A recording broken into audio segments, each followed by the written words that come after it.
We're live. Hey everyone, trickle on in here. Cozy on up. Gather around the metaphorical fire. Yeah, there you go. We're live. We're rocking and rolling. Leave a few minutes. Let folks trickle in. I want to, of course, be mindful of everyone's time. It's not lost on me. We got Bachelor coming on in about 30 minutes, so make sure we're ready to go. I can't say I've been watching, but I've heard all sorts of things about the Bachelor. So I've heard him. His name's Matt, right? The current Bachelor. Could someone confirm? Someone confirm or deny? Karina, hello. Tech support cannot confirm. Tech support cannot confirm. Well, if anyone knows for sure if the Bachelor's name is or is not Matt, do let me know before we get started. I got 6:31 on my clock. We're gonna get started at 6:32 and 17 seconds. How about that? Oh man. Hey Sammy. Can confirm, Sarah. Thank you. I knew someone out there would know.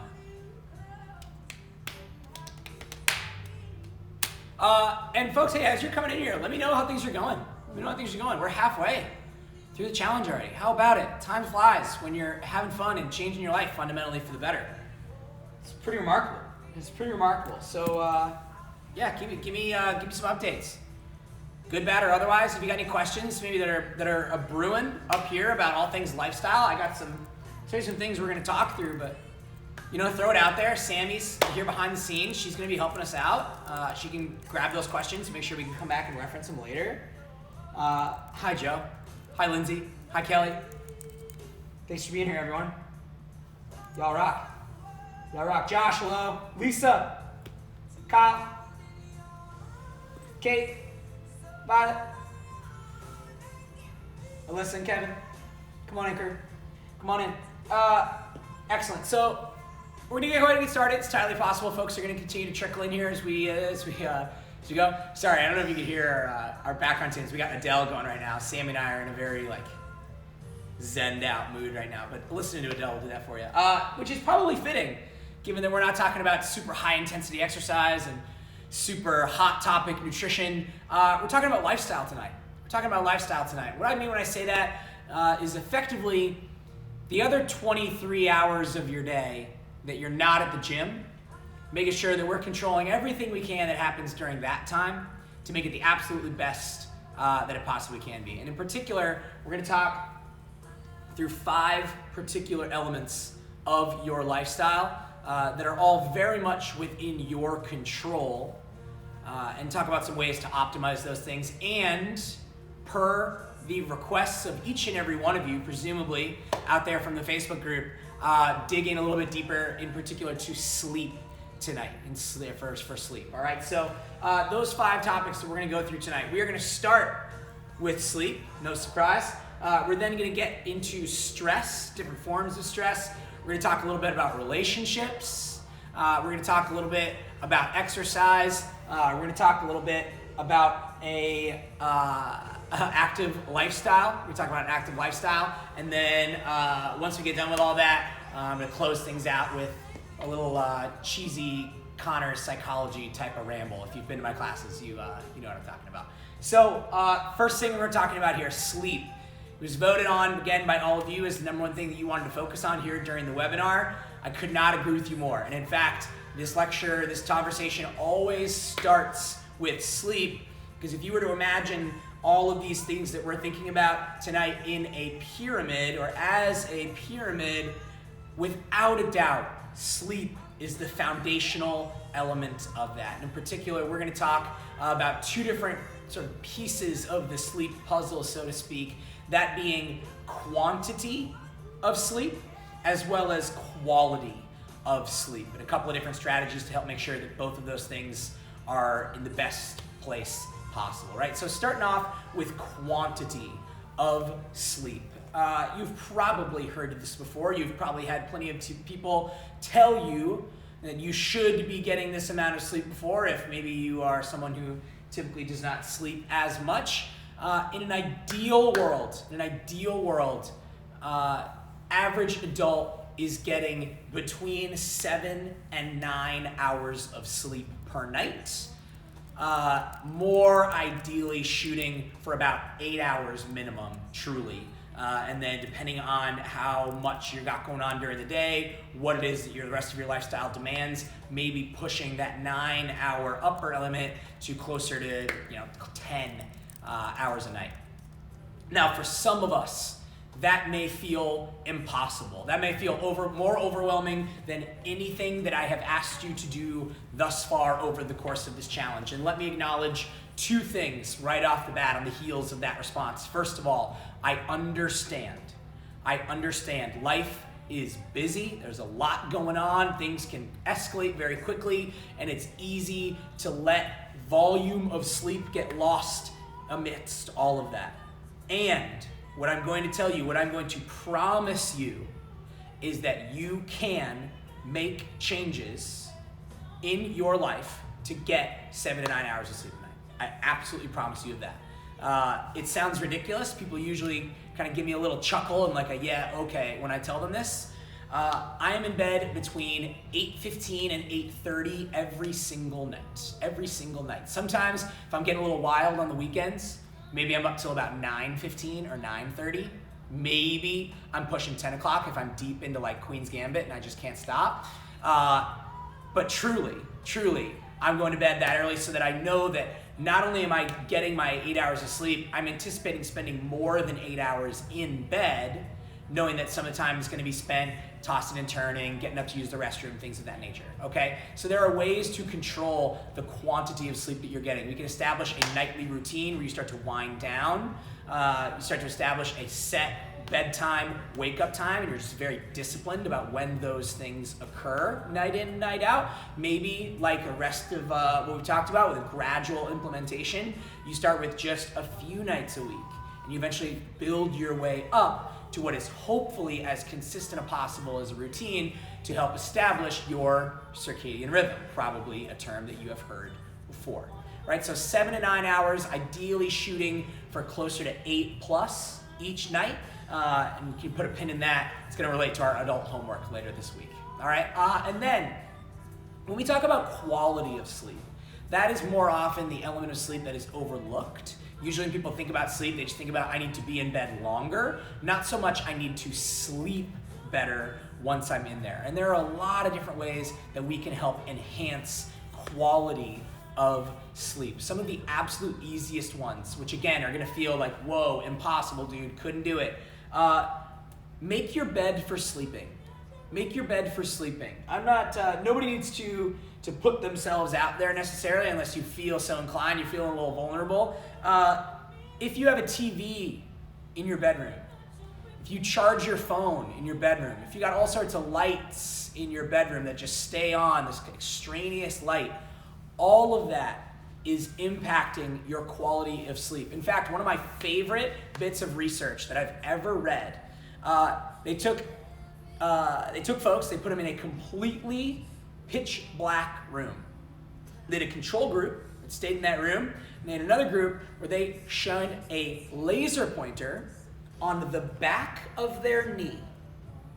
On the back of their knee. And the neurological response of the individuals with the laser pointer, just the little dot, on the back of their leg was comparable to those who constantly were getting up out of bed, were having their sleep interrupted by external influences, right? So every little bit truly does count. So the best of your ability, make your bed for sleeping, remove external distractions and light sources. Train your body to where when you get into bed, it's time for sleep. I'm not gonna watch some TV, I'm not gonna scroll through social media, I'm not gonna read about the news, I'm not even gonna do necessarily things productively, right? Don't get me wrong, like I love a good book in bed before crashing for the night.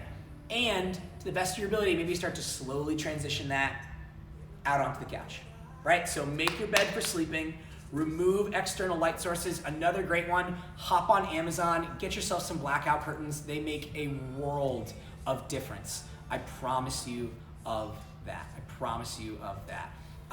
To the best of your ability, try to wind down each night.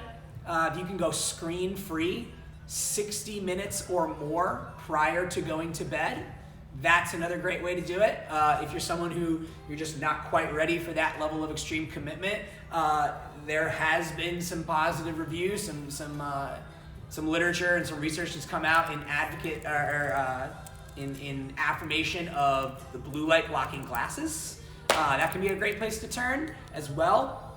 Just finding ways to prepare your body for sleep, so when the time comes you get into bed, you are ready to sleep, and you can get a lot of it, thereby controlling both quantity and quality. All right, so again, put a pin in that. We're gonna come back around to sleep for our adult homework, but there is a pretty general, hopefully helpful overview of sleep in terms of both quantity and quality. All right, the rest of these I'm gonna go through a little bit quicker, and then hopefully leave a lot of time for questions, because I know lifestyle is a bit of an umbrella, right? So stress is the next thing we're gonna talk about here.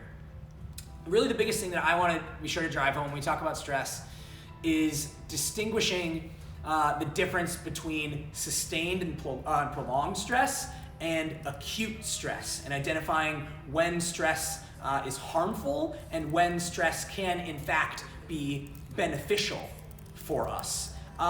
Prolonged stress, things that we are constantly worried about, or these external circumstances that are continuing to negatively impact our mood and our day-to-day experiences and functions, that is what we need to avoid. And that can show up a lot of different ways. That can mean maybe you've got a lingering to-do that's just always on the back of your mind and eating away at you.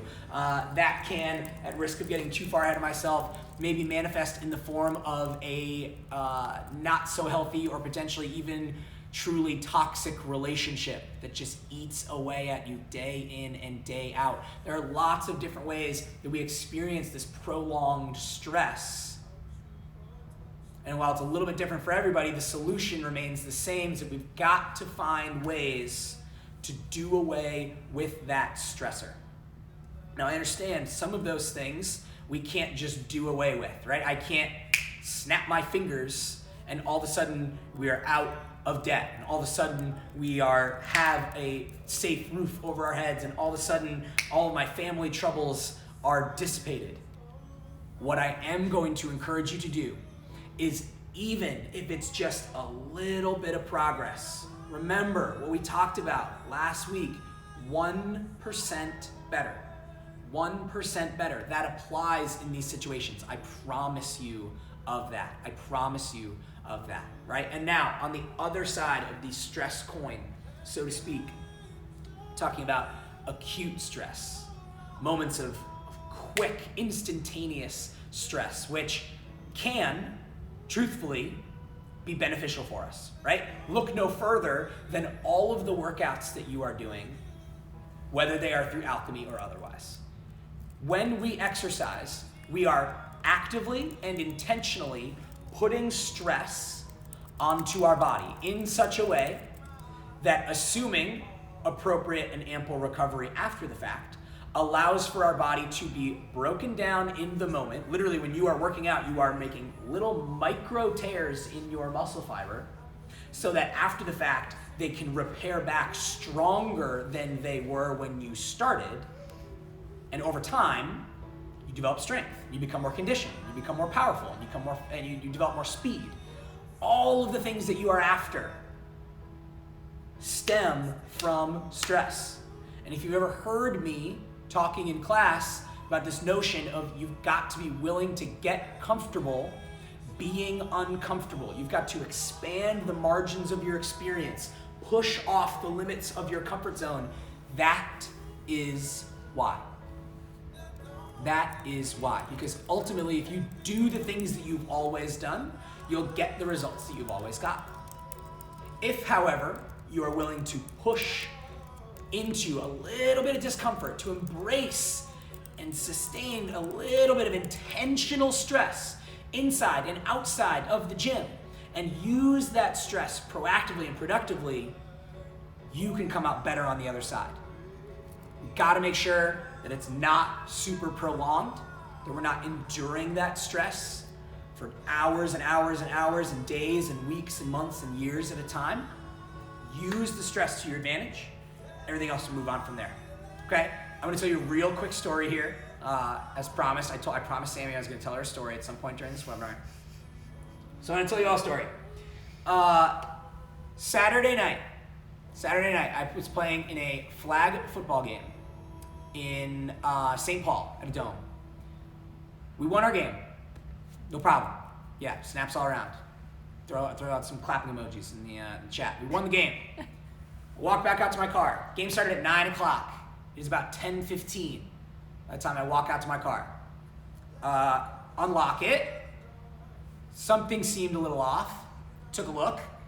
The window on my rear door of my driver's side had been smashed in, and my backpack had been stolen from the back of my car. True story. True story. Days ago this happened to me. In that moment, I had a choice. I could get angry, I could get sad, I could get frustrated, I could get outraged, I could choose not to believe it, I could do any number of things that would feel so good in the moment. So good. And well, in that moment, it would be great. In the long run, none of those things would actually do me any good. None of those things would resolve the situation, and none of those things would help me feel any better moving forward.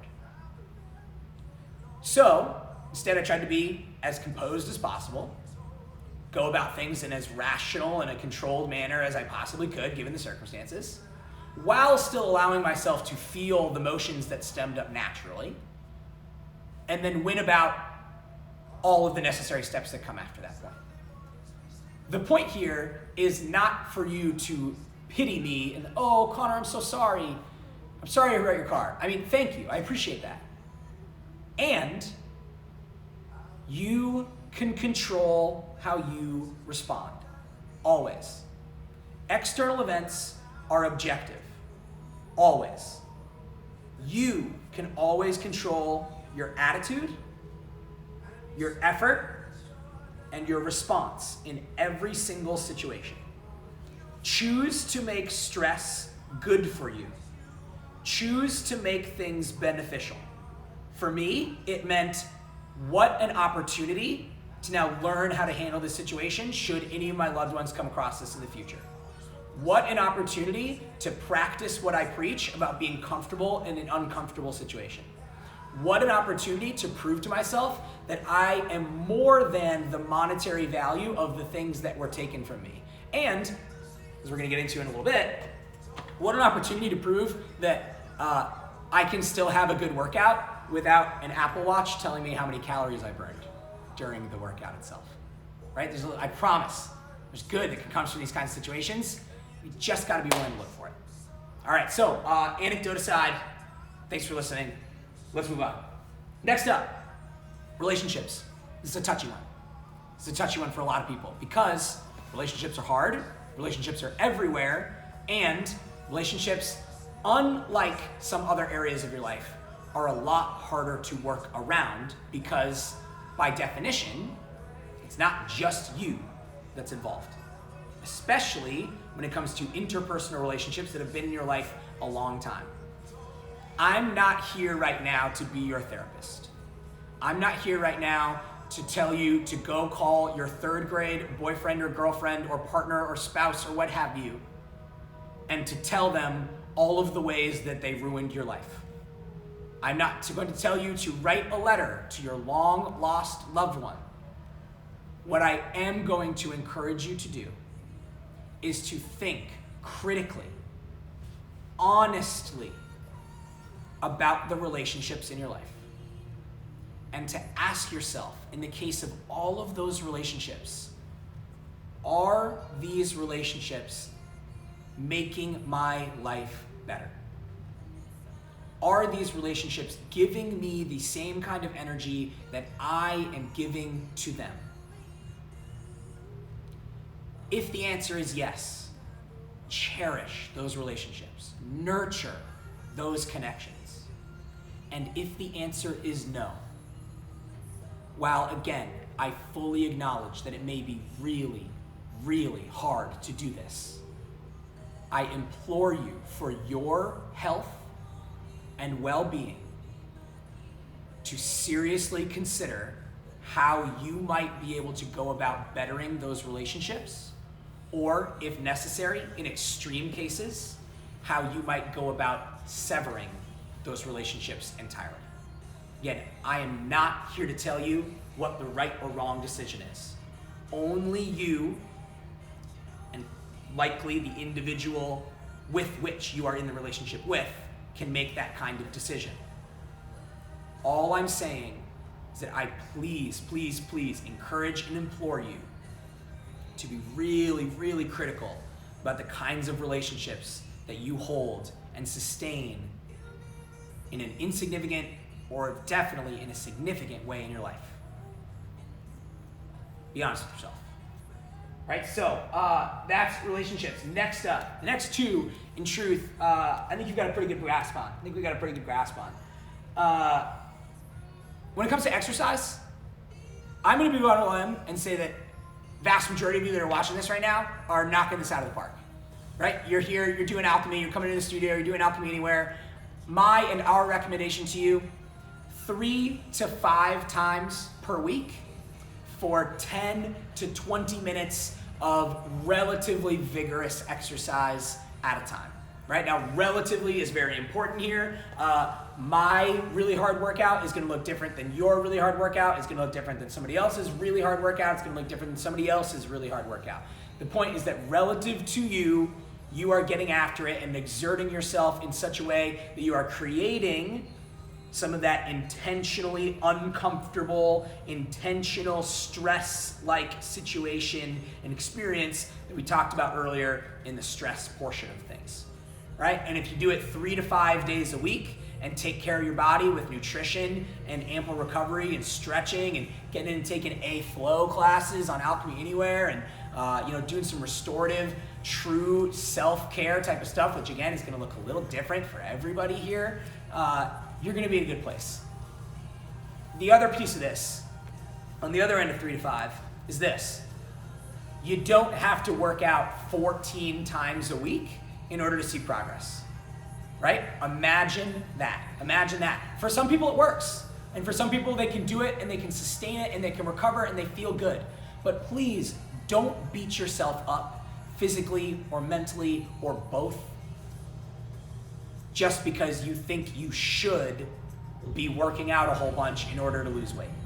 In fact, as it relates to everything we've got going on in the challenge, if you gave me the option of dialed in nutrition, no exercise, or dialed in exercise, no nutrition, with the goal being body composition change and weight loss, I would take dialed in nutrition, no exercise, probably 9 times out of 10, leaving at least a little bit of an exception for the outliers of the world, right? So please don't feel like you need to beat yourself up in the gym day in and day out multiple times a day just because that's what's going to make you fitter.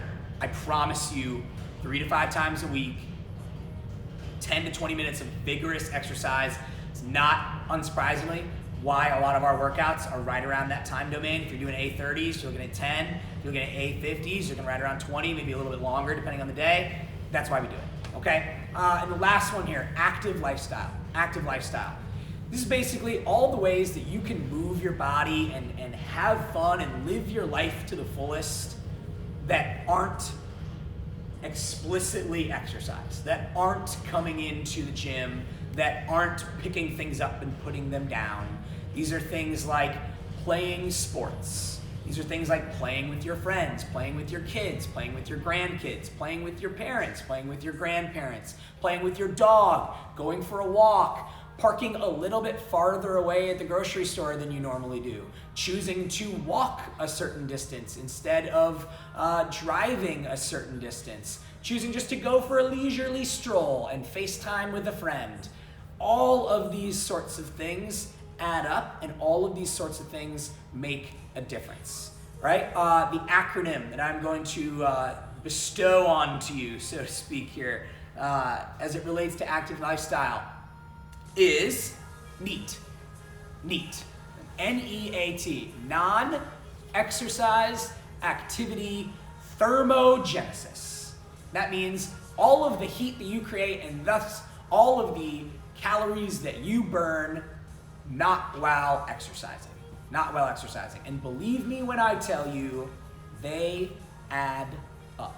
They add up. If you do absolutely nothing but sit on the couch or just lay on the couch, even better, lay in bed, except for the time that you spend exercising, one workout a day, a 50 workout, 50 minutes of work, I promise, I can all but promise, I suppose I can't say with an absolute guarantee, but I can all but promise that you are going to burn more calories just by virtue of moving around over the course of the day and not working out than you would by being completely sedentary and introducing the workout.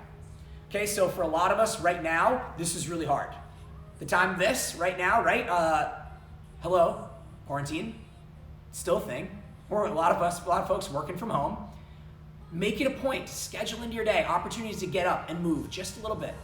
Walk 10 laps around the kitchen island. Walk out to your mailbox, check if you have mail, and walk back in. Do people even have mailboxes anymore, or did I just date myself back to the 1980s and 90s? Who knows? Who knows? Find ways to get up and move around. Be active in ways that are not exercising. I promise you those things are going to add up. All right? So there is the rundown. There's the rundown. Looking at my clock, I got 6:57. If you've got questions about anything we talked about here thus far, or anything else that relates to lifestyle, please do start throwing them out. Let's see. I'm doing a little bit of scrolling up just to see if I missed anything. Let's see, Karina, 100%, reading before bed. Looks like Evelyn's got some tips. Evelyn's got some tips. Short meditation before sleep, amazing choice. Help kind of transfer your body from sympathetic, fight or flight, into parasympathetic, rest and digest. You can just chill out, relax. That's awesome. That is awesome. And even if it's not a question, just a thought. Something that maybe you got going on right now. I know a lot of this stuff can be pretty sensitive, so I also can respect and can understand if you don't want to come out and share, too much. Whatever you feel comfortable with. For those that are tuned in right now as we're filming this, as we're doing this. Oh, Brianna, hey, really great question. Really great question. So I didn't explicitly talk about napping.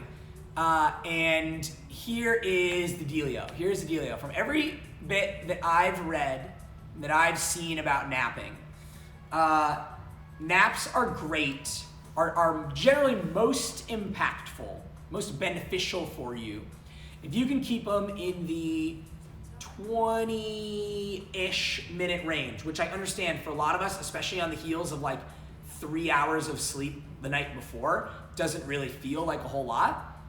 Now, with that said, it also doesn't mean that you get to lay on your couch for 20 minutes and not fall asleep for 18 and then you start to doze off and your alarm goes off, right? You can carve out 35, 40 minutes anticipating, some of that time maybe spent getting comfortable and settling in and knocking out from going to sleep. So in terms of quantity of sleep, how long should you sleep when you're napping? Somewhere in that 20 to 25 minutes neck of the woods seems to be the sweet spot for both restoration and not disrupting your sleep pattern and your sleep routine, getting into that night and then potentially snowballing into time to come. Try to the best of your ability, follow the same rules when it comes to getting your naps in, right? So try to remove excess light, remove distractions. If you can do it in your bed, do it. If not, find some way to get super comfortable. The other thing I'll say about naps, one other thing here. They can be really great for chipping away at sleep debt. So if you're trying to average 8 hours over the course of the night and you have 1 hour or you have one night where you get a little bit less than that, napping can have that kind of impact. Just don't be shocked if you nap for, you take a 90-minute nap and then you have a slightly harder time getting to bed that evening, right? So there's a little bit of a fine line to walk there as you navigate the nap process. But Brianna, it's a really, really great question. Don't get me wrong, I love me a good nap. Always.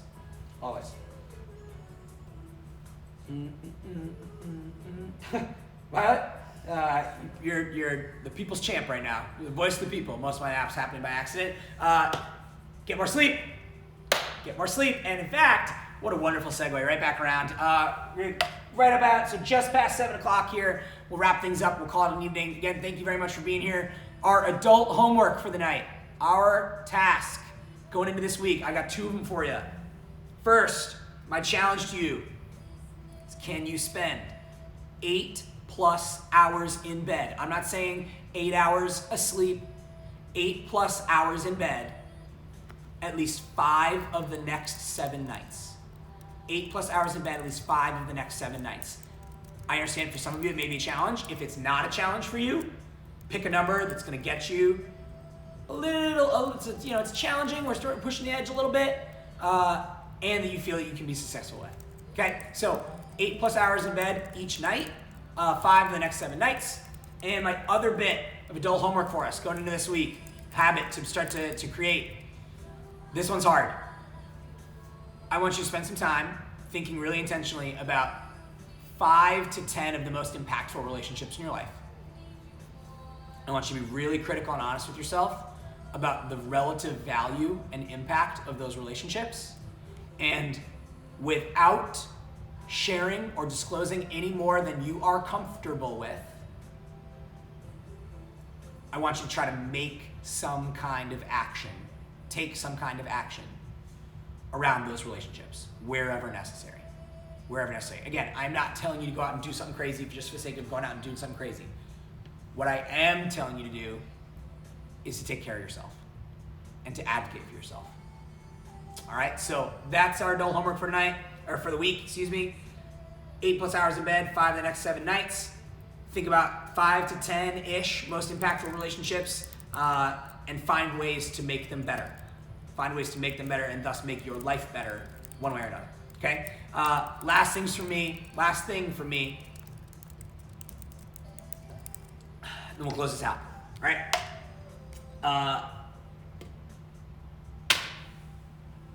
I am a firm believer that you don't go to the gym to get good at going to the gym.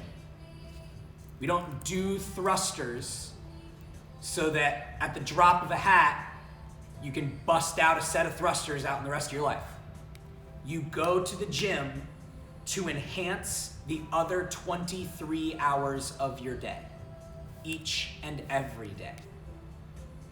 We do what we do in here to empower ourselves physically and mentally alike, and to make your life better, to make ourselves feel alive. That's why we do what we do here. That's what the hour spent in the gym is all about. The reason that lifestyle is so important is because not only is it the other 23 hours of the day that we are trying to make better through the hour that you spend with us at Alchemy, or with us through Alchemy anywhere. It is in those 23 hours that you can become the version of yourself that you always wanted to be. So please tend to that time. Take care of yourself. Take care of each other.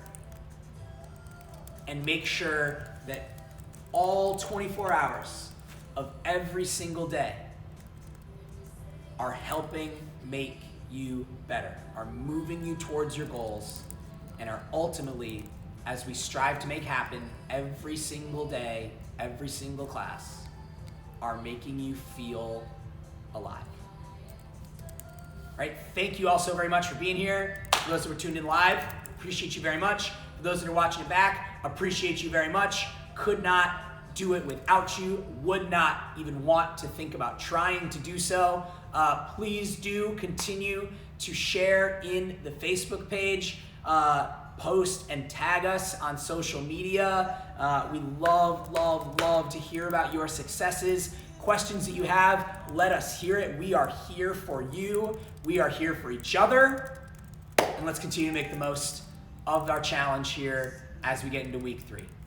All right, thank you all so very much. Have a wonderful rest of your evening, and we'll see you soon. With any luck at all. All right, take care.